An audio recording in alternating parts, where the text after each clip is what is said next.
এই দেশটা হলো চোরের দেশ। এই দেশে গরিব মানুষের আপনার মতো আমার মতো লোকের খাওয়া নাই। আপনার বাপের 1 শতাংশ জমি নাই, আপনার ব্যাংকের 1 কোটি টাকা লোন নিয়ে দিয়েছেন, ওই যে অফিসারের লোকে ভাও করছেন। আর আমার 3 লাখ টাকা দিবেন, আমি সৌদি জমাটা গরিব মানুষ, টাকা কোষাইছে 2 লাখ, আর 2 লাখ লাগবে। এরপর আরেকটা জিনিস চাই, টাকা নেওয়ার আগে সরকারি ব্যাংকে চাকরি করে এর একজন কর্মকর্তার সিগনেচার লাগবে, ওই কর্মকর্তার 3টা ব্ল্যাঙ্ক চেক লাগবে। মানে যেটা বললাম, ওদের বাপ মার ফয়তার কাপড় সহ চায় ওরা।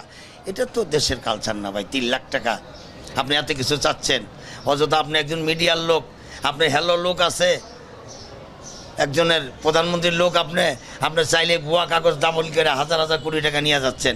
আর আমার 3 লাখ টাকা দিবেন, পৃথিবীর সব কাগজ আপনার দেখাইতে হবে। টাকা নেওয়ার আগে 12,000 নিয়ে যাচ্ছেন।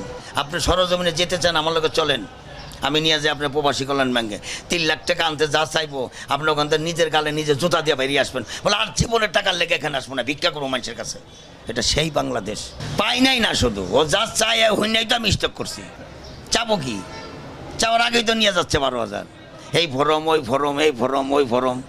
তারপর ওই যে সরকারি কর্মকর্তা, মনে করেন আমি গরিব মানুষ, আমি অ্যাকাউন্টারে চাকরি করি, আমি বিদেশ যেমন নিয়ত করছি, আমার 3 লাখ টাকা লাগবো।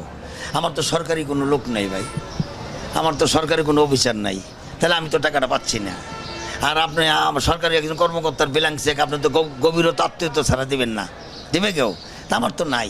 তাহলে শুধু শুধু মানুষকে হয়রানি করা, এই প্রবাসী কল্যাণ ব্যাংক দিয়া মানুষকে ধোকা দেওয়া না, এর সাথে চিটারি করে বলা, এই সমস্ত দুর্নীতি বন্ধ।